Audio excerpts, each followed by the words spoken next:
Yeah, so cool. It's great to see you, and yeah, I think it makes sense that I will give my talk. That I mostly, when I often speak to students, and I've been kind of optimizing this special onboarding talk because I just try to amaze people for creative coding. Basically, that's what I do, and that's kind of my business, let's say. And yeah, if you want, I can give that talk and tell you a little bit about the story, how I came in touch with programming and how it basically changed. Yeah, first of all, thank you so much for the invitation. I was very happy. Of course, I heard a little bit about Two Times Elliot, and I like your work very much. So it's really cool. It's exciting to be here virtually. So yeah, I just wanted to speak a little bit about my story because I have a communication design background. And what I do today is a little bit different from what I did years ago. So today my job is to onboard creatives for creative coding. And basically, this is the stuff that people create when they do my courses, right? Visuals that look nice, that are animated, that have this, graphic design touch and stuff. But I always like to point out that this is just the front end of what my students learn. So I guess I have to say that I teach at different universities. I have an online learning platform that I built, supported by a Patreon community on timrodenbröker.de, which is my website. So I'm developing a curriculum to onboard creatives, especially in the sphere of graphic design for creative coding. And what's really interesting about this is that creative coding is not only a tool to create nice visuals or to create nice graphics or stuff. Basically, creative coding is a new entrance into the world of technology, right? So it's much more convenient than learning to programming was, let's say, in the 90s. And processing, the language that I mostly use to teach, simplified the whole process to get into creative coding significantly. So yeah, and that's really, really exciting. So what I'm also focusing at the moment is to try to help my students to overcome specific obstacles in the learning process, because getting in touch with code, with this very abstract world with numbers and things that you don't understand, is hard, and many people also fail and struggle with that, right? So that's something I'm thinking a lot about, how to make this whole learning process more convenient. Anyway, so this talk is basically structured into 3 parts. I think I won't do the third part because this would probably take too much time. In the first chapter, maybe we can see, maybe there's a little bit of time later on. And but in the beginning, I would like to tell my story and how I just came in touch with processing or programming in general. And it basically changed everything, right? And then I would like to speak about what I do today and how I approach my job. So the first chapter is called Unexplored Territories. And it's to understand how I came in touch with programming and with this creative approach and working with technology. It's important to understand where I come from. So this is me with my dad. I've been born in 1985. So I guess I'm about 4 years old or something. And my dad is a graphic designer, and he was very, very successful in the 90s. He had an own agency, and he had about 25 people working there. It was one of the leading agencies for marketing for public transport in Germany. So it was one of the lead agencies for the Deutsche Bahn, which is the largest public transport company in in Germany. And that was really a crazy time, right? And I just, as a child and as a young person, a young man and a teenager, I observed how this agency evolved over time by including technologies into the whole process. So my father started as a typesetter when he was 15, and then he started to learn lithography, photography. He studied graphic design and did illustration and stuff. And I just observed how technologies basically change the whole business model of the agency, right? So it started with, well, computers, right, and Macs, and then the internet came, email came, and just changed the speed of communication.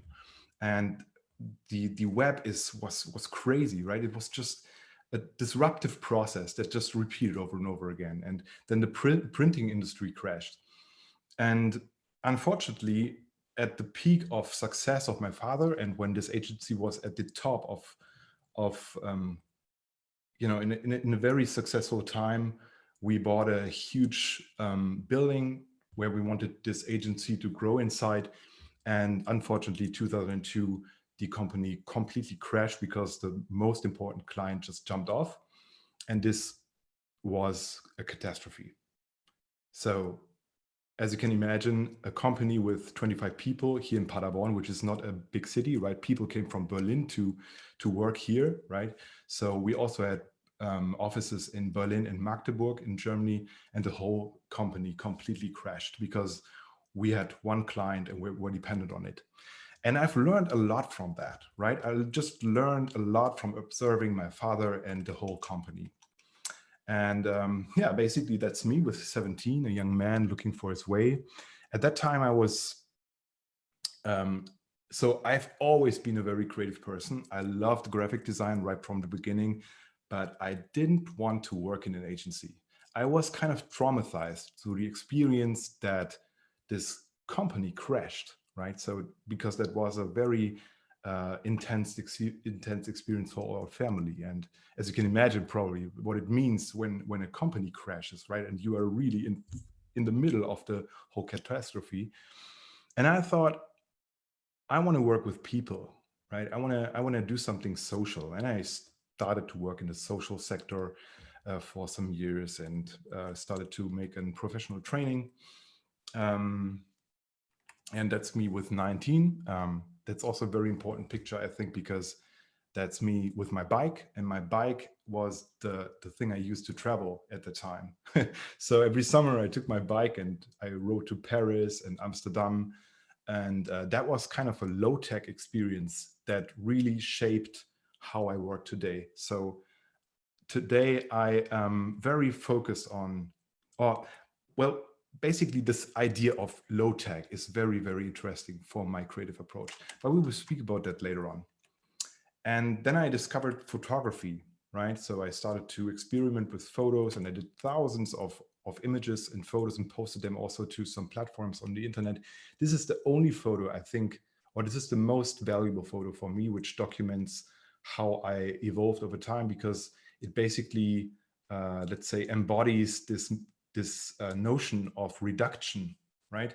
So this is a person, that's me, it's a self-portrait, but it's just a corona around my head. And I really like this photo because it just also kind of depicts how I like to work in design. Yeah, 2008, I started to study design at the Münster School of Design, even though I knew that, I was in the conflict a little bit, because I felt like I don't want to work like my father, and I was looking for a way, or for my own way, to get into this field of design, which I loved, but in another way, in my own way, right? And yeah, that was quite cool. We had a very new building, and it was a very inspirational place, I think. And yeah, I really enjoyed studying there. It was really a very creative environment, and it was really cool.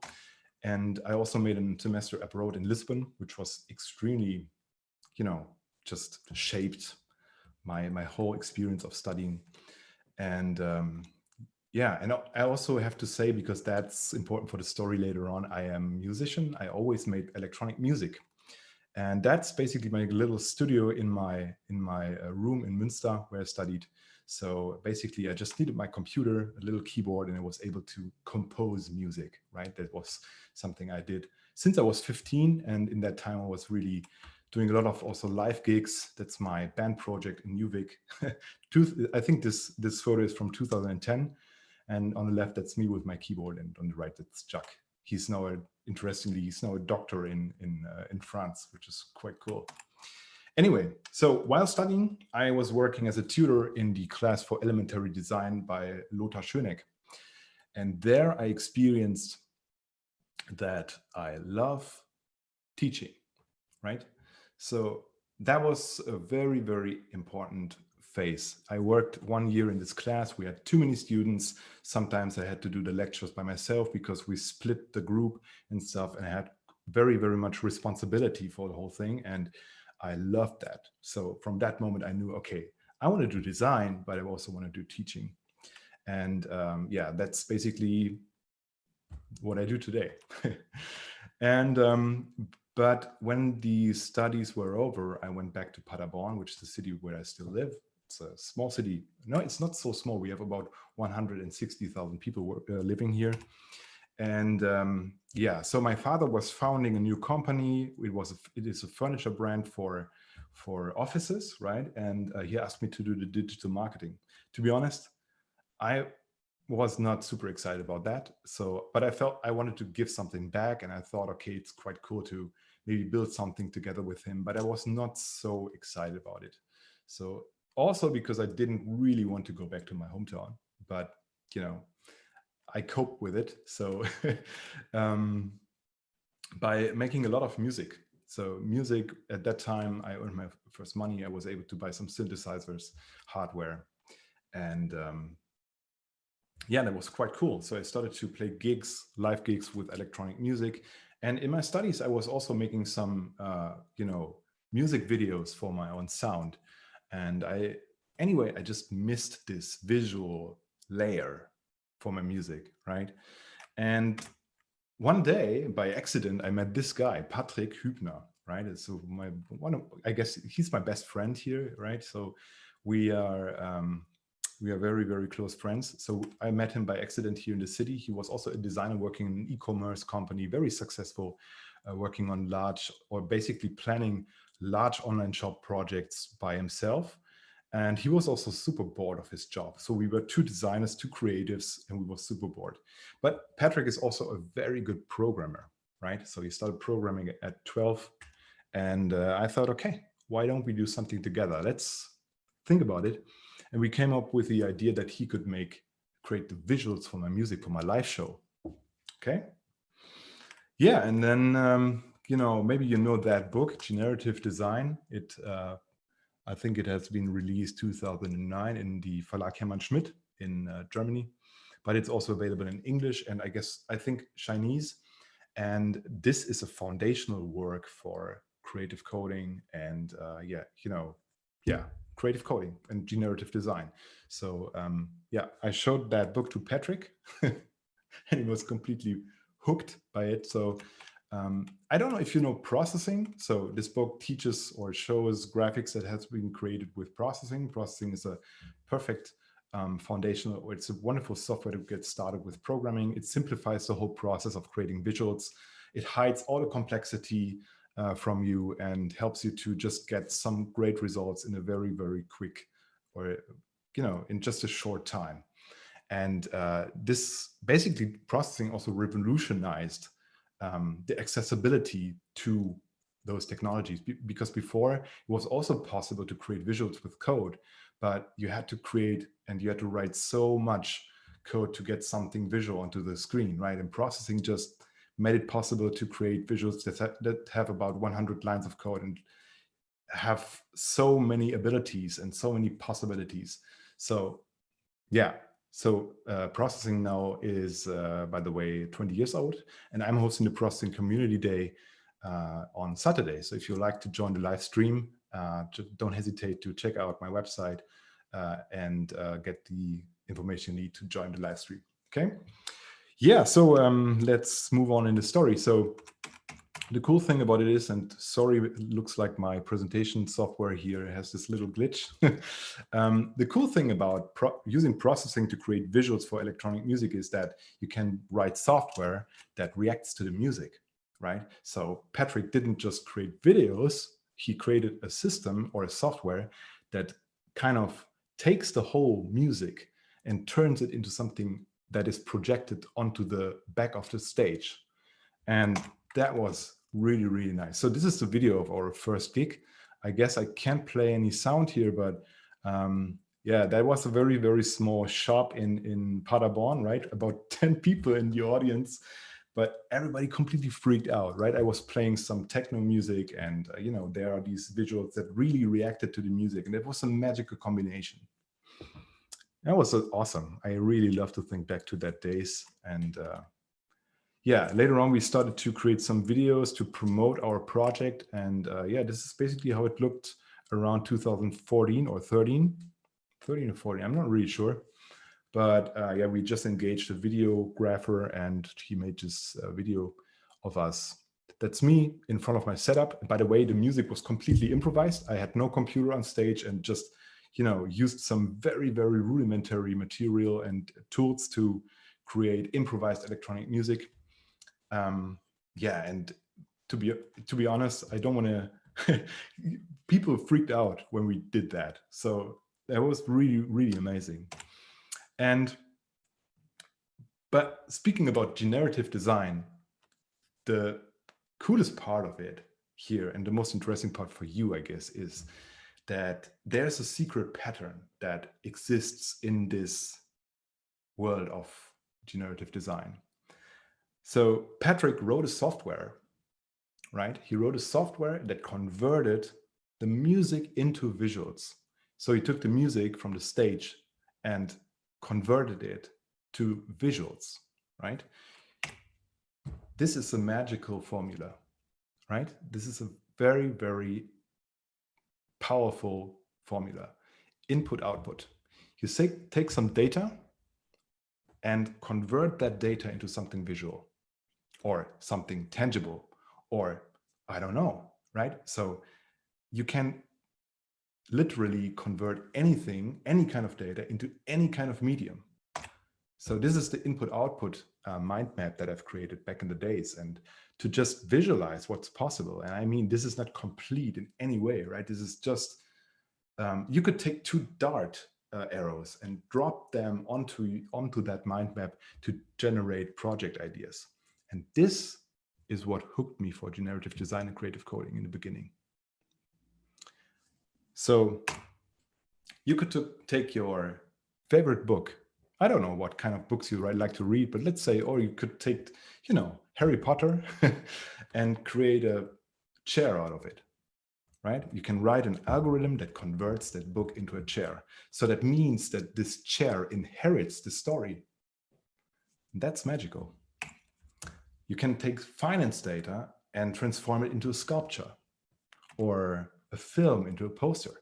So the possibilities are incredible, right? It's impossible to depict the potential of this formula in this talk, because it's indepictable.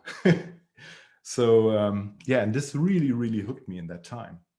So, but unfortunately, I had this role of being a musician in a project where a cool guy called Patrick made the visuals. We wanted to make this band. We wanted to scale our project and, get gigs, record albums, create videos and stuff. And this was one of the band images we did. On the left, you see Stefan Schneider, a wonderful person, a great jazz drummer, studied in Enschede jazz drums, and he's a really good drummer. And yeah, but the problem was that I was bored of making music from that moment. So even though we played in amazing venues like Domizil Dortmund, Juicy Beats Festivals, these are really, really cool places in Germany, right? So where you can play music. So FZW Dortmund, some of them were large stages, but I felt like I don't want to go on with that. I want to learn creative coding. That hooked me so much, and I felt that pressure on me, right? That was terrible. And I decided to break up and go my own way, and also dive into that world of creative coding.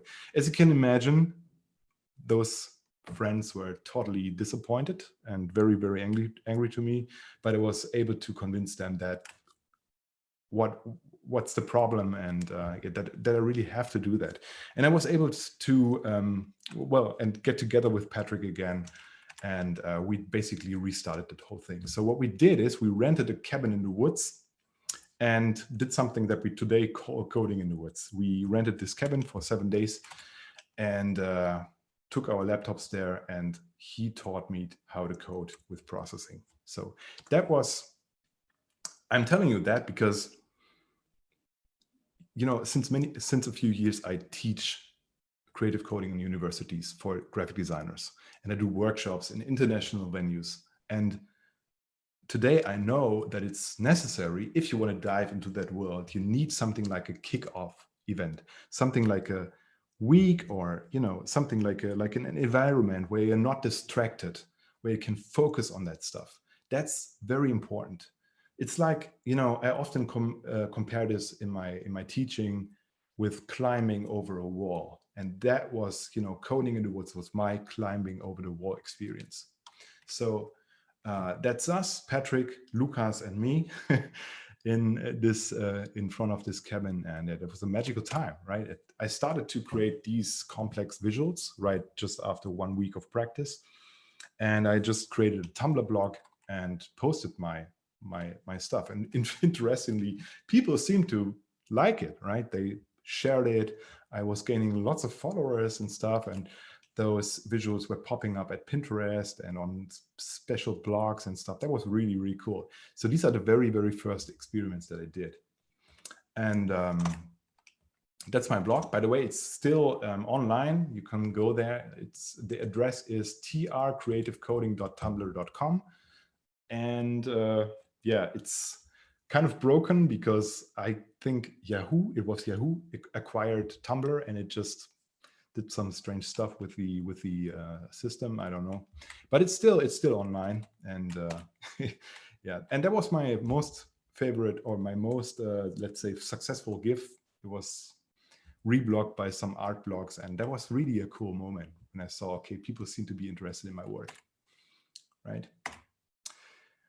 Yeah, so the next step was to not just to create some nice visuals, but also to display, or let's say explore, the real potential of generative design. So generative design can be used to visualize data, for example.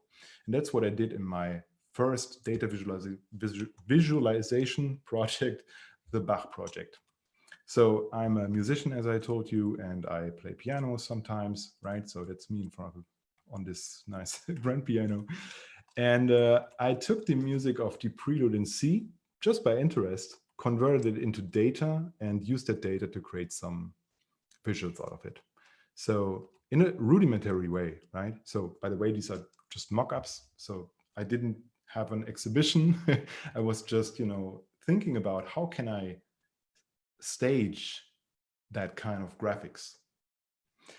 And what's interesting here, if you are into music, I don't know, but you know, it's the Prelude in C is a very, very popular piece of Johann Sebastian Bach. And it's really cool because it has a arpeggio. And if you would take that graphic, for example, here in the middle, and would cut it in the middle, the left and the right half are exactly the same, right? So that's really, really nice. So I just revealed some patterns that are invisible and with generative design anyway, right? So it could be used for, let's say there's a Bach festival, right? So, and why not using these visuals for something like that? So the cool thing about these visuals now is that they tell the story. I mean, that's basically what you do, right? Storytelling. And with generative design, you can tell stories with data. That means the data drives the system, the data generates the graphics, and then basically these graphics inherit the data and the story. That's quite powerful, I think. Yeah, so this is a little show reel I did in 2017, I guess. Most of these projects were just experimental, explorative. I was just trying out things and, you know, trying to get my head around how programming works and stuff. I tried some web stuff also with P5.js. So as you maybe know, P5.js is it's processing for the web, and it's a very, very cool framework with a strong mission. I really love that. So the Processing Foundation does incredible projects. It's really, really nice. And yeah, I was also getting my first inquiries by agencies. So I was working here, for example, here, some of these pieces were commissioned work for for agencies, for example. I don't know if you have a problem with the time latency, but that, for example, was a festival in Mexico City, and this was for an exhibition in Barcelona, the CCCB. So yeah, that was quite interesting that I was getting international inquiries, right? And I was also building, that's something I really love to do, building a community for people who have the same interests. And I started to do that in very early with web development, and now I'm more focused on creative coding. And I just conducted these creative coding days in the Netherlands, where this was the first time when we met with 5 people. And I mean, these are just a few people, but the guy on the left side is Arash. He's a very, very successful entrepreneur today. He's from Oslo, and he came from Oslo to Netherlands to do that, right? To join us here. And we had a huge house where we just spent 7 days coding, cooking, speaking about technologies and stuff. That was really nice. And I was getting also my first public speaking gigs, like this one. This is the Dutch Design Week in Eindhoven. And I was giving a talk on TEDx here in Paderborn, which was also very nice. So, and this is kind of the transition to the present. And that's why I have this slide in here, which basically teasers the present, right? So what do I do today? So 2018, I was getting my first inquiry for, or request for, a teaching position in a university here in Germany.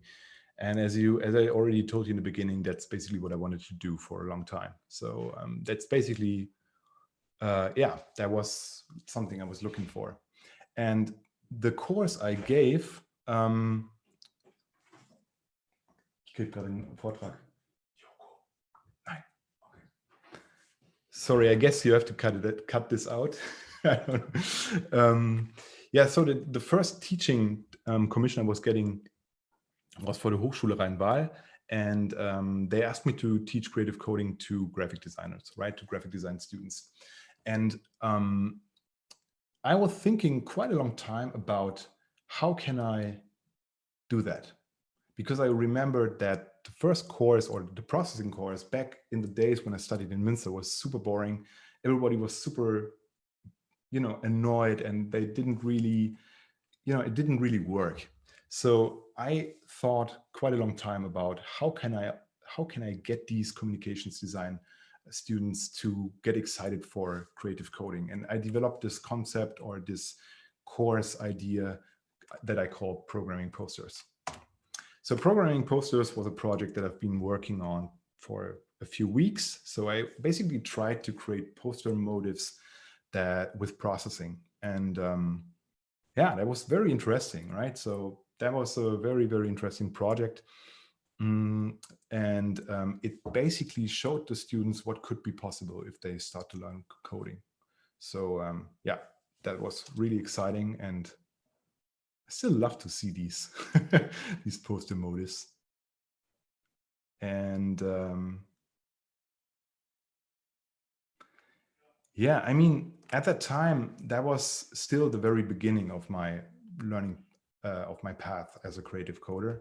But it was also, it was just exciting. It was just diving into the sphere, having this very strict visual system, and trying to get as much out of it as possible, right? And that's how this project came to life. And yeah, interestingly, the press was also very interested in it. And this was, by the way, my class at Hochschule Rhein-Waal, an international class with students from India, Russia, England, Italy. So that was really, really nice. And also Asia. Yes, this is the Hochschule Rhein-Waal, the Rhein-Waal University. And yeah, the page just brought a 6-page article about the course, or basically not about the course, but about the research project that I've just posted. And that was very cool, because that way I was getting a lot of attention, right, for my approach on teaching how to code for graphic design. The next semester, I had this class, which was much larger, at the University of Applied Science in Dortmund. There was a crazy experience, because there were 55 students that wanted to attend to my class, which was crazy, right? I mean, 55, the room was too small for all of these people. They were standing on the walls, and yeah, that was super, super cool. I guess the trick was to show them a video in the beginning, right? So what could be possibly done with processing if you really try to get into it? And yeah, that was a magical time. I really love to think back at this semester in summer. I think it was the summer semester 2019. Yeah, some talks and workshops I gave, for example, at the Art Directors Club Digital Experience Conference. That was, I mean, that was incredible. 700 people in front of me. I'm on a big stage. That was super cool. And yeah, I was also getting a teaching or a workshop at ECAL, which was one of the schools that I was looking at for quite a long time. I think they have a great brand. They have a great, yeah, they have kind of a, I don't know what they have. It's like a philosophy that seems to drive the whole concept, how they teach. So the students were very well prepared for this workshop, right? They already knew how to program with JavaScript, and yeah, that was a lot of fun to do that. Yeah, here's some venues that I just did in that time. And yeah, so today I'm sitting here in front of this computer. That's here in my office in Paderborn. I'm building my own e-learning platform. So basically, I try to reproduce the learning experience that I have in a design university in an online format. Of course, that's not possible, right? I mean, there's a whole layer of physical contact and real people missing, but I give my best to create a great learning experiences for people who want to learn to code creatively. And that makes me very, very happy. And I'm very proud very happy that I'm able to do this full time today. So I'm also thinking about expanding the brand into something more scalable, because now the brand is bound to my person. And I'm thinking about making a real online school for creative coding in the future. So that's something I've really put all of my time in. Yes.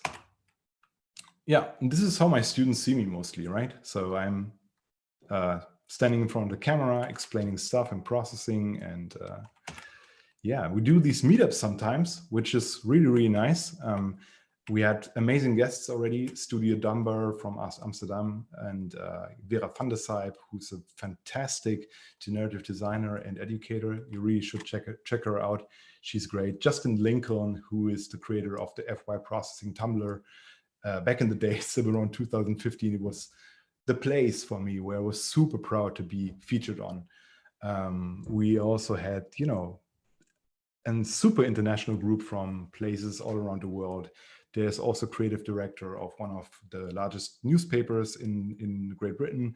So yeah, this is a super diverse group, and I love to be in touch with these people. I am super thankful for having the opportunity to get in touch with so many inspiring personalities. Yeah, cool. So that will be chapter 3. I think I won't do it. It contains some tips. Maybe we can pick 2 of them to give you. These are tips I want to give you to that will maybe simplify the entrance into the world of creative coding. So what I've seen, let me just look what could be nice. Okay, Start With Why is the best one, I guess. So Start With Why is a book by Simon Sinek. Simon Sinek, I guess you know him. He's one of the most influential TED speakers of all times. And he says, if you want to do something and we want to be successful with it, it makes a lot of sense to start with the question, why you do it, right? So that's also something I recommend to my students, because starting to program or starting to learn to code without a why is very difficult, right? It makes a lot of sense to write down 2 sentences why you want to learn to program, right? And yeah, it turned out that this is a very, very effective tool to get them motivated. Yeah, and I guess we are surrounded by social media, right? Instagram is poison, I guess, especially if you want to learn something complex like creative coding. It's really, really difficult to stay focused if you are in this, let's say, in this storm of information. So that's why I recommend to my students to rethink the behavior and the interaction with social media channels.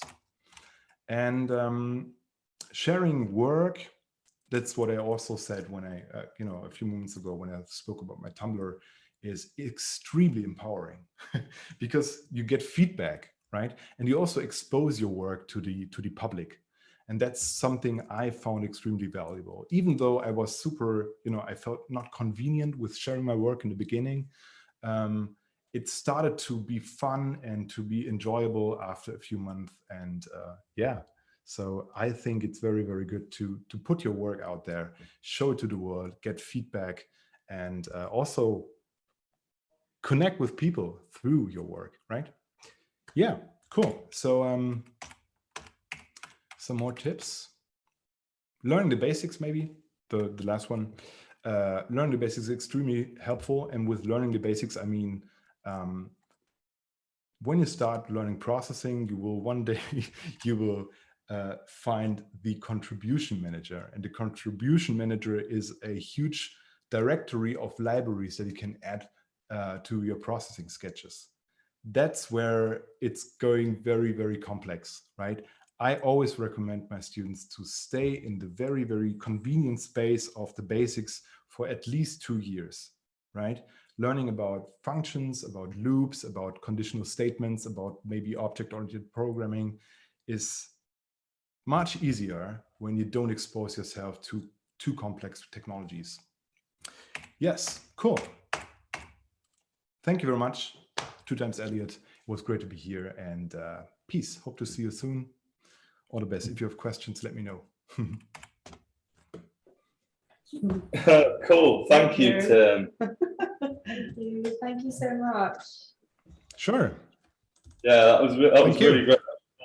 I'm sure we have like a few questions. We can like make the most of the time left. I have a question if anyone else wants to go first.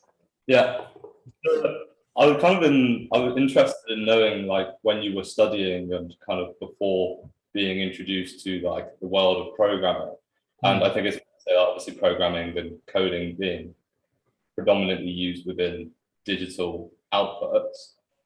Whether you were always interested in digital media while studying and while being introduced into design, or that was something you kind of like fell into, were you always in that realm or interested in potentially like print before going into that? And yeah, to be honest, of course, I would lie if I would say that I was not interested in technology before. I'm a tinkerer, totally. That's something I gotta say, right?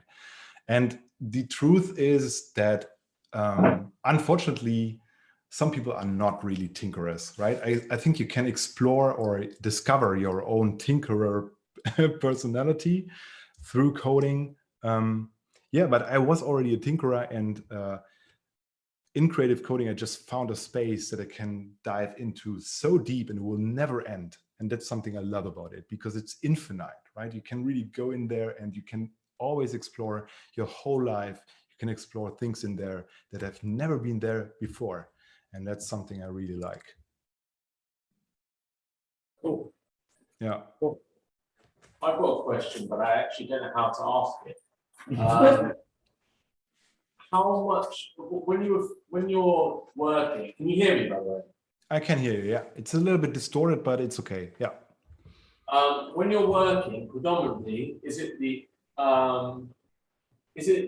do you always have a predefined idea of what you're trying to create through your code or through your processing, or is it a little bit more of like a trial and error, and then you get to something you like, and then like what's the kind of the way you tend to approach it? Because it seems to me, as someone who has no knowledge of it whatsoever, I think I would struggle if I was trying to create something really, really specific. I think I would struggle more than if I was trying to learn and then ultimately find the solution. That's a very, very good question. And basically, this is the distinction. I think this is the distinction between the designer personality and the tinkerer personality. So designers always have an end result in their mind, right? So that's something I've been working with some agencies in the past, and that's something always led to some difficulties also, right? And well, I personally, I'm much more productive and creative when I start from scratch. That's basically my personality, right? I take a look at a technology and I investigate it, and I look at it and see, okay, what kind of stuff could I create with it, right? What possibilities arise by using such a technology? And then I go in there and explore it. And mostly I have a, let's say, a blurry imagination of what could come out in the end, but mostly the most of my results, especially my processing work, is more or less these are findings from the process. But the cool thing is, once you have that, all those findings, you can take them and apply them to ideas. That's a superpower, right? So you have a library of ideas, a library of many sketches and things that you've just created, and then you can take them and then maybe there's a client or a project that you find interesting, and you just connect these things together, and that's where magical ideas come to life, I guess. Yeah. I'll ask another question then. Do you ever go overseas and work directly with studios educating their teams? Have you ever done that before? Sorry, I didn't hear that correctly. Sorry. I'll come closer. Sorry. Okay, no worries.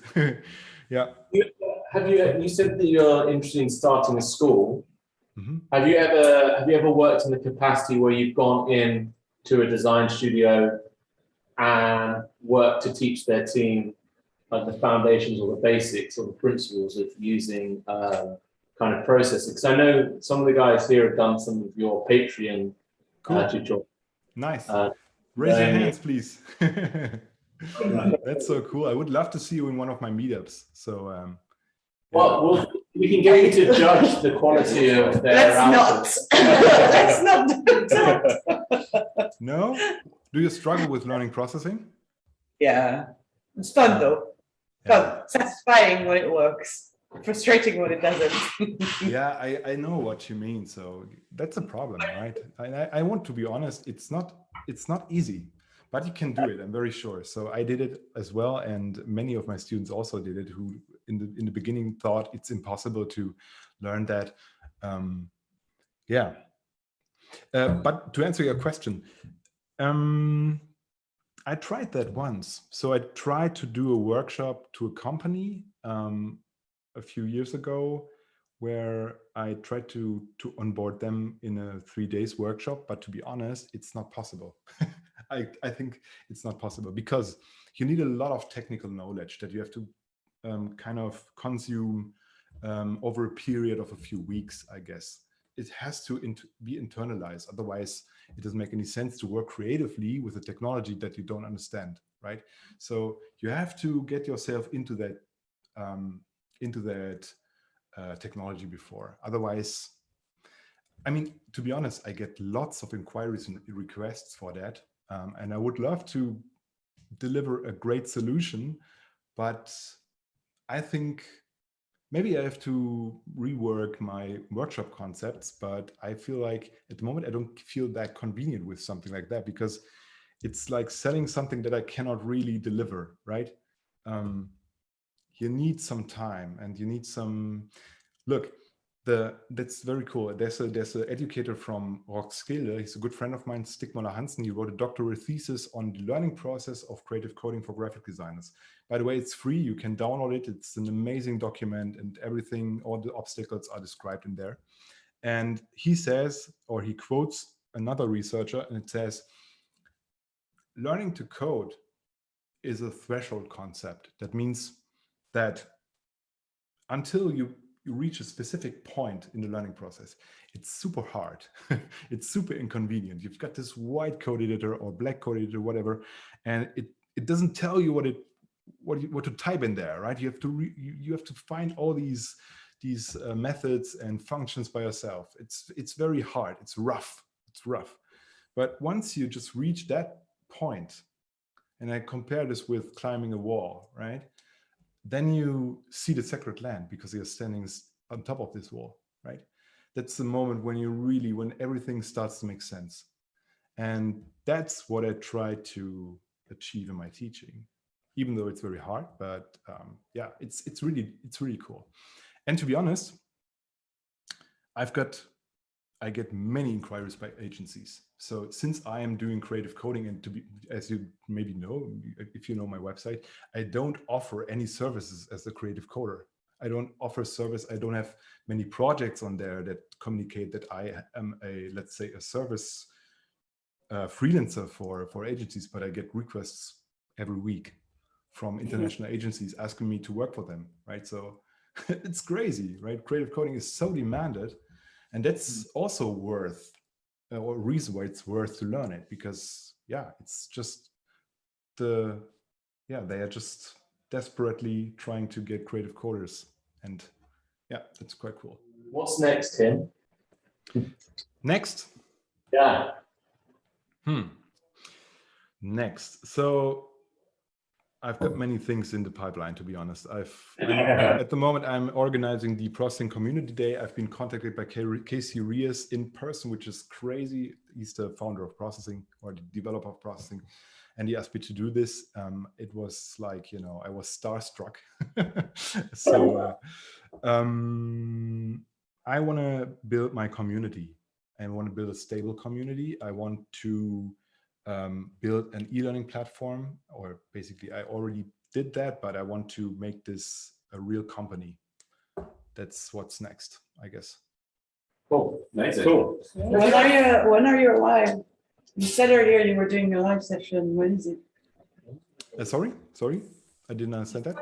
You were doing a live session.